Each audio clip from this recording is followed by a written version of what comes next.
je vais faire un chapitre très rapide sur l'audio, parce que évidemment vous pouvez ne pas importer que de la vidéo, vous pouvez aussi importer des images fixes, ça on abordera plus tard lorsque je parlerai du compositing, des effets spéciaux, etc. Et vous pouvez également importer du son. Les rushs que je vous ai montré que j'ai importés comprennent une piste vidéo, une piste audio.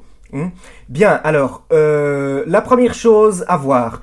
Je vous ai montré dans le Media Creation, là où Avid allait positionner les fichiers, comment est-ce qu'il allait transcoder la vidéo. Maintenant, comment est-ce qu'il va transcoder l'audio? Eh bien, si il y a un settings à vérifier, c'est l'Audio Project pour ça. Et voilà, vous obtenez directement ici les réglages concernant cette ingestion de fichiers audio. Alors voilà, donc concernant le codec, voilà, c'est en PCM linéaire, donc par défaut, ou en WAV ou en AIFF. Donc il faut savoir, donc ce sont des formats non compressés. Donc ici, ce sont pas, oui, je dis codec, en fait, je fais un gros abus de langage. Merci messieurs les professionnels de la vidéo de me taper sur les doigts, parce que ce sont en fait PCM linéaire, AIFF ou WAV, ce sont des formats non compressés. Ce sont juste des façons de décoder. Donc AIFF est propriétaire d'Apple, WAV est propriétaire à la base, l'était de Microsoft. Ici donc le PCM c'est plus générique, c'est par le MPEG, donc c'est plus générique. Moi personnellement je reste en PCM, pourquoi? Parce qu'il l'enregistre directement en MXF. Si vous faites en WAV ou en AIFF, vous voyez il enregistre dans un autre container, à savoir en OMF. Voilà, moi je préfère, mais vraiment c'est à votre choix. Si vous avez peut-être une raison de préférer l'AIFF par exemple, si vous employez certains logiciels Apple, autres pour votre mixage.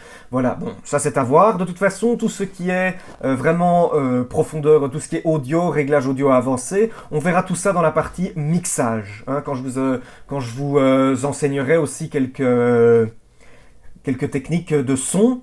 Voilà, le sample rate, donc là, si vous allez enregistrer, quand il va transcoder, gérer les rushs, est-ce qu'il va le faire en 32 kHz, en 48 kHz au niveau de la fréquence d'échantillonnage? La fréquence d'échantillonnage, en fait, c'est la... Ouais, non, je vais pas vous expliquer ça ici parce que ça va être très compliqué. Bref, moi, je reste en 48 personnellement, c'est plus précis. Maintenant, évidemment, c'est plus précis, mais c'est plus lourd. Vous restez comme vous voulez. Alors là, voilà, vous pouvez... Moi, personnellement, je fais plutôt en 24 bits, pour la profondeur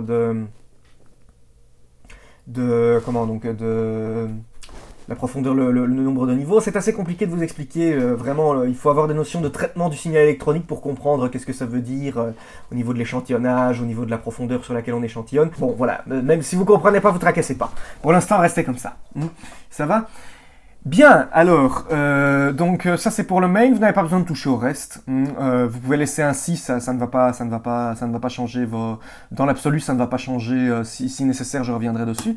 Alors input, donc alors là ça vous permet en fait de choisir si vous avez d'autres sources audio ici que mon microphone intégré, le microphone intégré de mon iMac.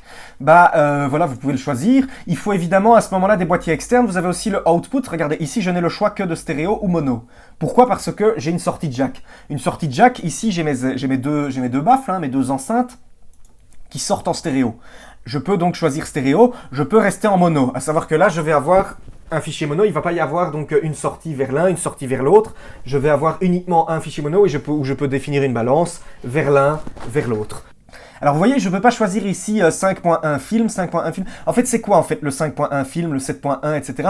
Ce sont les Dolby Surround. En fait, donc Dolby Surround, c'est quoi? C'est au lieu d'avoir comme le stéréo 2 canaux audio, vous en avez 5, vous en avez 6, vous en avez 7, etc. Ça vous permet en fait des mix d'audio donc si vous avez un home cinéma par exemple chez vous, ça vous permet des mix audio qui sont assez géniaux, donc voilà, qui vous permettent une spatialisation du son assez importante. En fait ici, pourquoi est-ce que je peux pas les sélectionner? C'est très simple, c'est parce que j'ai pas de boîtier d'acquisition, j'ai pas d'équipement qui permet de gérer ça, tout simplement.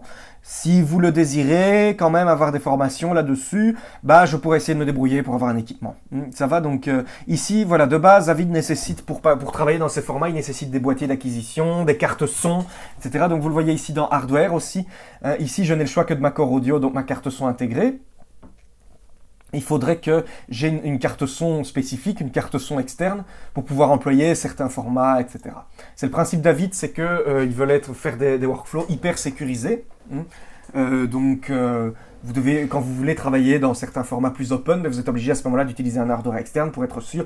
D'un côté, oui, vous allez me dire, oui, ça coûte cher, c'est pas très open, donc ça coûte cher, etc. De l'autre côté, c'est un gage de qualité, de stabilité. Vous comprenez ce que je veux dire? Vous avez un workflow qui est hyper sécurisé à ce moment-là. Bien, alors concernant l'import audio, ça se passe exactement de la même façon que le link AMA ou l'importation, l'ingestion. Vous importez ici Voilà, ici j'ai une petite musique. Je vais vous importer ici, non, c'est dans sans réponse. Je vais vous importer une petite musique ici qui est Resound.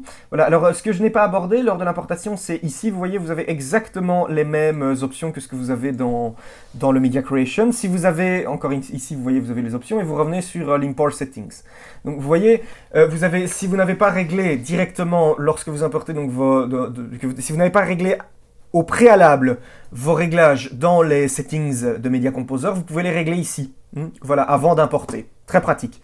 Bien, alors on va prendre ici un .mp3 qui va être encodé en PCM. Donc voilà, il est ingéré voilà, en PCM. Vous voyez, ça prend peu de temps hein, parce que c'est pas un truc qui est très... voilà, donc vous voyez la différence ici, vous avez donc votre icône qui indique ici un waveform audio pour vous indiquer que c'est un fichier audio. Si je l'ouvre, voilà. Qu'est-ce qu'on a ici? Eh bien, on a de base un waveform. Vous voyez, c'est un waveform audio. Vous pouvez faire play, hein, et vous allez entendre votre fichier comme d'habitude. Ah, pas très fort.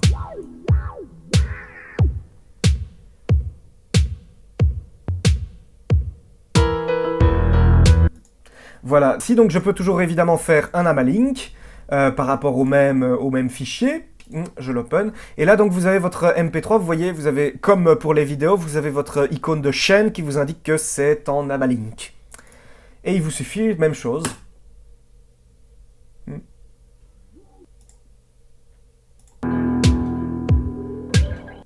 Et voilà. On va arrêter là. Ça conclut tout ce que vous avez besoin de savoir concernant l'importation, l'acquisition. Maintenant, vous pouvez vraiment acquérir vous-même vos propres fichiers vidéo, savoir bien les importer, en disposer dans Avid. Voilà, donc on a passé la partie chiante, qui est l'importation. Maintenant, on va pouvoir s'attaquer aux parties un petit peu plus amusantes, messieurs, que sont le dérochage. A tout de suite.